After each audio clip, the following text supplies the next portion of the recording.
అప్పుడే పుట్టిన నీటి తిమింగలం దాదాపు 20 నుండి 21 అడుగుల పొడవు మరియు 3000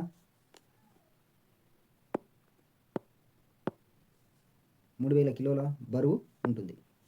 అయితే ఇక్కడ ఒకసారి చూసుకుంటే మొక్కల్లో జంతువుల్లో ఒకే రకంగా ఉండే సాధారణ లక్షణాలు ఏవి? తర్వాత మీరు కూడా మిగిలిన జంతువుల లాంటి వారే అని అంగీకరిస్తారా? రాళ్ళలో ఉండే ఏ లక్షణాలను మీరు పరిశీలించారు? రాళ్ళలో అన్ని లక్షణాలు, ఏ లక్షణాలు కూడా ఇచ్చిన 9 లక్షణాలలో కూడా ఏది కూడా దీనికి వర్తించదు. కాబట్టి దీని ఏమన్నాము? నిర్జీవులు అన్నాము. అయితే మిగిలిన జంతువుల్లో కూడా మీలాంటి వారేనా అని అంటున్నారు. అంటే జంతువులకి మనకి కొంచెం తేడా ఉంటుంది. అది జంతువులకి మనకి మామూలుగా చెప్పాలంటే కొన్ని లక్షణాలు అనేటివి అందులో కొన్ని వాటికి వర్తించేవి మనకు వర్తించవు, మనకు వర్తించే లక్షణాలు వాటికి కానీ ఎక్కువ శాతం సారూప్యంగానే ఉంటాయి. అయితే మొక్కల్లో జంతువుల్లో ఒకే రకంగా ఉండే సాధారణ లక్షణాలు ఏవి? ఈ అంశాలకి ఈ క్వశ్చన్లకి మనం ఆన్సర్లు తెలుసుకోవాలి. చూడండి, మన చుట్టూ ఉన్న వాటిలో పట్టికలో తెలియజేసిన లక్షణాలు ఉన్న వాటిని సజీవులని అనవచ్చా? ఈ లక్షణాలు లేనివి నిర్జీవులని అంటారు. ఇక చూడండి, ఒకసారి లక్షణాలు చూడండి. జీవులు, నేను అంటే నీవు, నడవడం పరిగెత్తడం చేస్తాం. ఈగ ఎగురుతుంది, తర్వాత వాలుతుంది. తర్వాత గడ్డి చిలక, దీన్ని ఏమంటాం? మిడత అంటాం. గడ్డి చిలక అంటే మిడత అని అర్థం.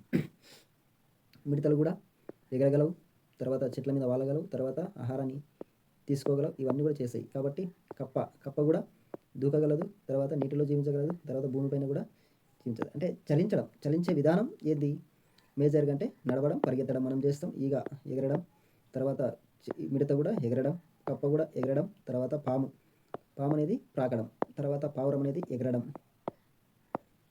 చేప అనేది ఈదడం, తర్వాత మొక్క అనేది కదలదు కానీ ప్రతిస్పందిస్తుంది. అత్తిపత్తి మొక్క ఉంటుంది కదా, అదేం చేస్తుంది? ప్రతిస్పందిస్తుంది. కానీ ఇది మొక్క ఒకటి అనేది చలించదు. ఏది? చలించే విధానం లోపల. అయితే సజీవులు అని చెప్పినాం కదా, సజీవుల లోపల మనకి మొక్క ఒకటి ఏమైంది అంటే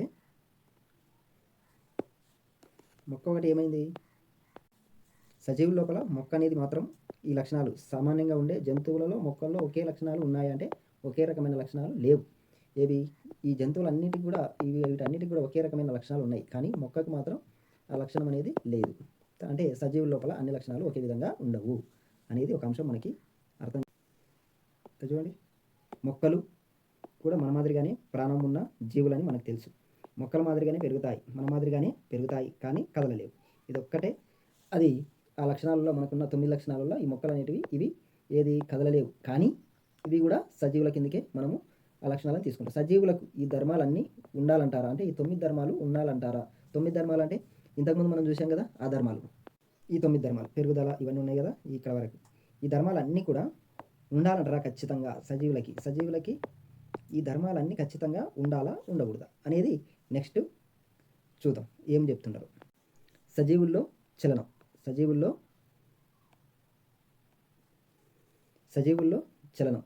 సజీవులు ఒక చోట నుండి మరొక చోటకి ఎలా చలిస్తాయి? జట్లతో చర్చించండి. పర్టికులర్ సజీవులు ఒక చోట నుండి మరొక చోటుకి ఎలా కదులుతాయో తెలపండి. మీ దగ్గర ఉన్న రకరకాల జంతువుల కదలికలను సంబంధించి ఉదాహరణ మరికొన్ని ఉన్నట్లయితే మీ నోట్ పుస్తకంలో రాయండి. సజీవులు అనేటివి చలనంలో అనేటివి ఎట్లా జరుగుతుంది అంటే కాళ్ళ ద్వారా, కాళ్ళు లేదా సరీసృపాలకైతే కండరాల ద్వారా, తర్వాత కప్పలకైతే కాళ్ళ ద్వారా, తర్వాత చేపలకి పక్కలో ఉన్నటువంటి ఏటివి ఏమంటారు దాంట్లని? మొక్కలు మన మాదిరిగానే కదలలేవు. అలాంటప్పుడు అవి సజీవులుగా భావించవచ్చు. మొక్కల్లో కూడా వికసించడం, ముడుచుకోవటం వంటి చలనాలు ఉంటాయి. ఇవి చలనాలు ఒక చోట నుండి ఒక ప్రదేశానికి ఇవి చలించలేవు, కానీ వికసించడం, ముడుచుకోవటం వంటివి చలనాలు అనేటివి ఇందులో ఉంటాయి. గ్రూప్లో చర్చించండి. మొక్కల్లో చలనానికి సంబంధించిన జాబితాను తయారు చేయండి. మీ నోటు పుస్తకంలో నమోదు చేయండి. వీటి ఆధారంగా కింది అంశాలను చర్చించండి. చూడండి, మొక్కలు కదలలేవు అని అంటుంటాం, కానీ ఒకే రకమైన మొక్కలు వేరువేరు ప్రాంతాలలో చూస్తూ ఉంటాం. అది ఎలా సాధ్యమైంది? చూడండి, మొక్కలు ఒక చోట నుండి మరొక చోటికి ప్రయాణించలేవు అంటాను. కానీ అవి ఒకే రకమైన మొక్కలు ఒక ప్రదేశం నుండి మరొక ప్రదేశానికి ఏ విధంగా అక్కడి నుంచి ఇక్కడి వరకు ఎలా విధంగా వచ్చుంటాయి అనేది క్వశ్చన్. ఇది మనం సెవెంత్ క్లాస్లో నేర్చుకుంటాం దీని గురించి. మానవుడు మొక్కలు నాటి పెంచడమే కాకుండా సహజసిద్ధంగా వివిధ రకాలుగా విత్తనాల వ్యాప్తి అనేది జరుగుతుంది. విత్తనాల వ్యాప్తి అనేది సెవెంత్ క్లాస్లో ఒక పాఠం ఉంటుంది. ఆ పాఠంలో ఈ విత్తనాల వ్యాప్తి ద్వారా మొక్కలు అనేటివి ఒక ప్రాంతం నుండి మరొక ప్రాంతానికి మనుషుల ద్వారా, కీటకాల ద్వారా, పక్షుల ద్వారా ప్రయాణం చేస్తుంటాయి. అప్పుడు అక్కడ అవి విత్తబడడం వల్ల అక్కడ ఆ మొక్కలు అనేటివి పెరగడం అనేది జరుగుతుంది. ఒకే రకమైన మొక్కలు వేరు వేరు ప్రాంతాల్లో పెరుగుతాయి. కానీ మనం మొక్కలు ఒక ప్రదేశం నుండి మరొక ప్రదేశానికి కదిలిపోయాయి అని అనుకుంటాం. అలా అనుకోవాల్సిన అవసరం లేదు. ఎందుకంటే సెవెంత్ క్లాస్లో విత్తనాల వ్యాప్తి అనే పాఠంలో మనకి పూర్తి వివరణ ఉంటుంది. సహజంగానే ఒక్క నిమిషం చూడండి.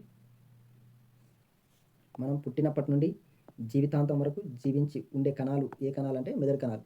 మెదడు కణాలు అనేటివి మనం పుట్టినప్పటి నుంచి జీవితాంతం వరకు మిగతా కణాలు అనేటివి చాలా వాటికి మధ్యలోనే చనిపోవడం అనేది జరుగుతుంటే మళ్ళీ కొత్త కణాలు అనేది దొరుకుతాయి. కానీ మనం పుట్టినప్పటి నుంచి జీవితాంతం వరకు జీవించే కణాలు ఏవంటే మెదడు కణాలు మాత్రమే ఉంటాయి. విత్తనాల వ్యాప్తికి సంబంధించిన పట్టికను తయారు చేయగలరా? మరికొన్ని విషయాలు 7వ తరగతిలో నేర్చుకుందాం. అది విత్తనాల వ్యాప్తి పాఠం అనేది 7వ తరగతిలో ఉంటుంది. దాని గురించి నేర్చుకుందాం.